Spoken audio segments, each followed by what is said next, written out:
And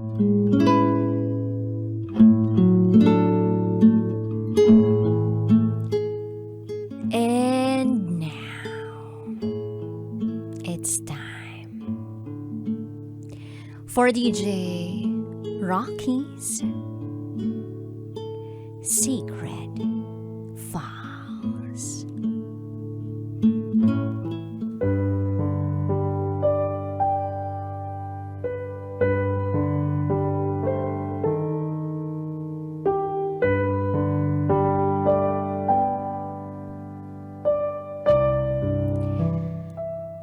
My older brother died because of me.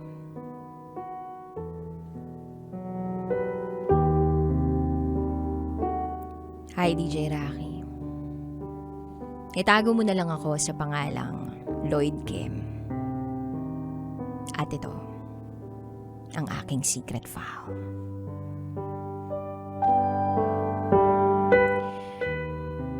Nung ipinagbubuntis pa lang ako, namatay na ang tatay namin. Dahil yun sa gera, sundalo kasi ang tatay namin. May kuya ako. Siya si Kuya Matt. 2 years old si Kuya Matt nung namatay naman ang nanay namin dahil sa panganganak sa akin. In short, lumaki kami na walang magulang. Itinaguyod kami nila lola sa side ni Papa. Masaya naman. Namulat kami ni Kuya sa piling nila lola. Sila ang kinikilala naming mga magulang. Para sa akin okay lang kasi hindi ko naman naranasan magkaroon ng nanay at tatay sa tabi ko. Magkaparehas kami ni Kuya Matt sa maraming bagay. Mukha, pangangatawan, tindig, pananamit, kulay, pananalita at boses. Halos lahat. Parehas na parehas kami. Ang akala nga ng iba, magkakambal kami. Pero may isang bagay na meron kaming pinagkaiba.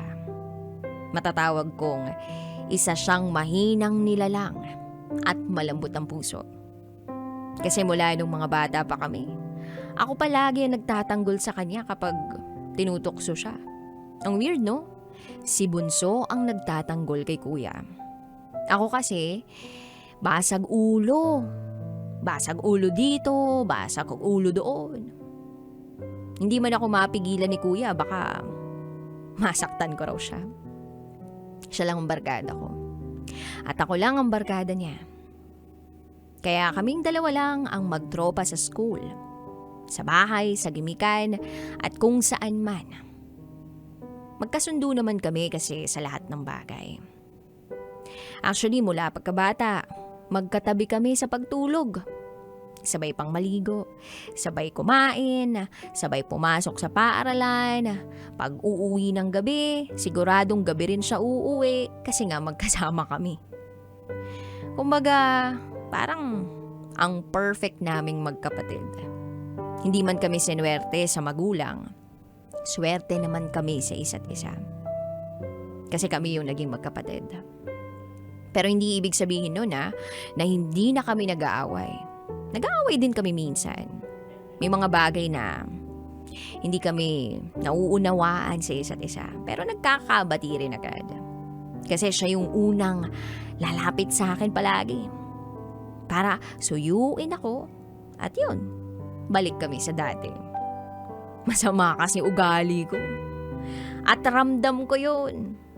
Ako ang tama o ako yung mali? Siya pa rin ang mag-first move, magkabati lang kami. Isa lang ang pangarap namin. Yun na yung pinagkukwentuhan namin tuwing gabi bago matulog. Yun na yung yumaman. Magkaroon ng malaking bahay, sasakyan, mga lupain, tapos asawa at mga anak. Doon kami nagtatagal ng kwentuhan kapag yun yung pinag-uusapan namin. Pinag-uusapan din kasi namin yung style o design ng bahay.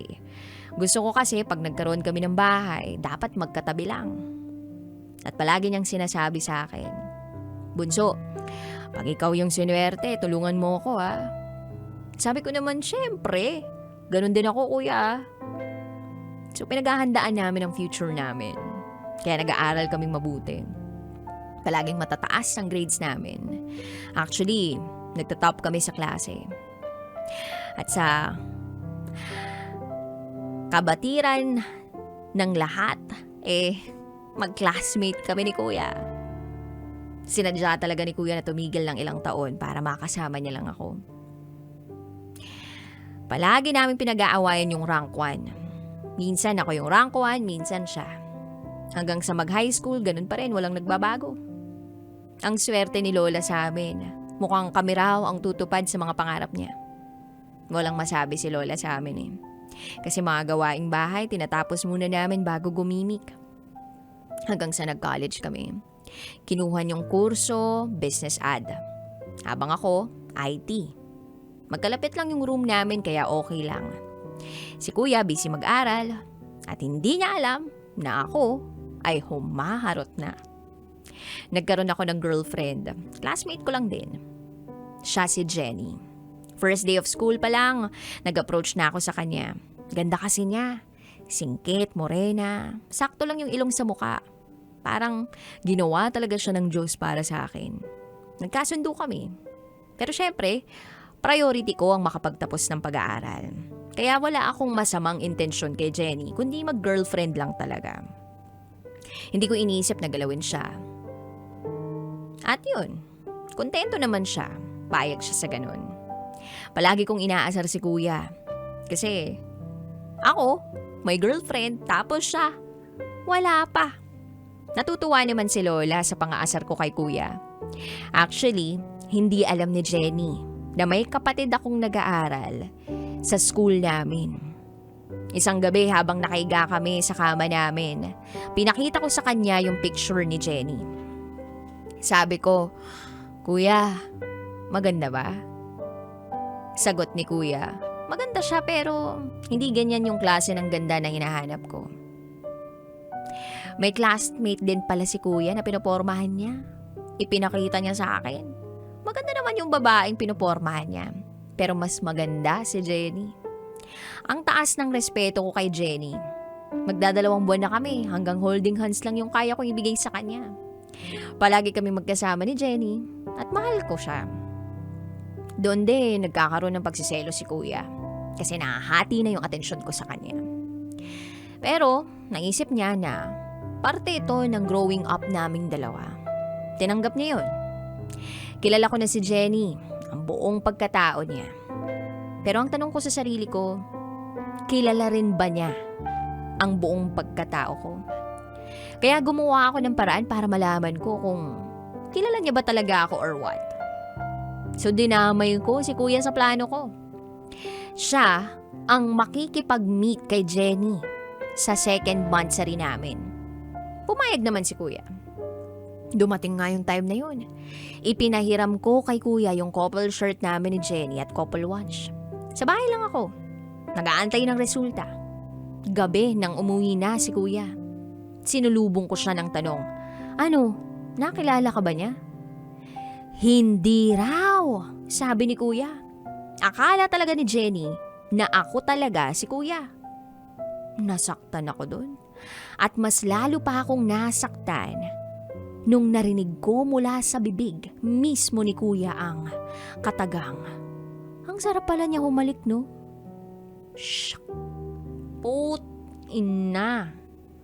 Kuya, ba't mo ginawa yun? Girlfriend ko yun eh. Maski ako hindi pa umaalik doon. Galit na galit ako nung time na yun. Muntik ko nang masundok si kuya. At yung suntok na dapat ay ibibigay ko sa mukha niya ay ipinatama ko sa pinto. Wala akong maramdamang sakit sa kamay ko dahil sa galit. Sinabi pa ni kuya, "Wala ka namang sinabing ganito ganyan, ba't nagagalit ka? Sinunod ko lang yung pakiusap mo na makipag-meet ako sa girlfriend mo. Hinalikan niya ako. Ay, nag-respond naman ako." Siguro nga tama siya. Pero dapat hindi niya ginawa yun kasi girlfriend ko yun. At yun na siguro yung away naming magkapatid na hinding-hindi ko malilimutan. Kaya lumabas ako ng bahay. Saktong may nag-aaya sa kanto ng suntukan at ako ang humarap. Gusto kong ibuhos ang galit ko. Hanggang sa, ayun, nakipagsuntukan ako. Mabasag-basag ang mukha nung naging kasuntukan ko. Umuwi ako ng bahay at wala doon si kuya. Tinanong ako ni Lola kung nagkita raw ba kami. Sabi ko hindi. Bahala siya sa buhay niya. Hindi ko alam paglabas ko, sinundan ako ni kuya. Pero di niya na ako naabutan. Baka nagkahiwalay kami ng kanto na dinaanan. Hanggang sa may nagkakagulo sa kabilang kanto kung saan ako nakipagbugbugan. May naririnig na rin akong wangwang ng pulis at ambulansya. May kapitbahay kaming tumakbo papunta sa amin at sumigaw, "Aling Corazon! Lloyd Kim! Si Matt nasaksak!" Diyos ko. Sa ospital ko na nakita si Kuya Matt. Naghihingalo. Inantay niya lang talagang makita ako. Nakita ko talaga yung mukha niya na nangiti at natulo ang mga luha galing sa mga mata niya. At sinabing, "Lloyd, sorry. Kasalanan ko talaga yun. Gusto ko ring halikan yun eh. Basta tuparin mo yung mga pangarap natin kahit wala na ako." Sabi ko, "Kuya naman, ba't ganyan yung sinasabi mo? Mabubuhay ka pa, di ba?" Sabi naman ni kuya, "Sorry bunso, di ko na kaya. Kinaya ko lang para makita kita." At yun yung mga huling sinabi niya. Kasalanan ko talaga lahat. Ako lahat ang may pakanaan nito. Ako ang dahilan kung bakit namatay si kuya. At ayon sa investigasyon ng pulis,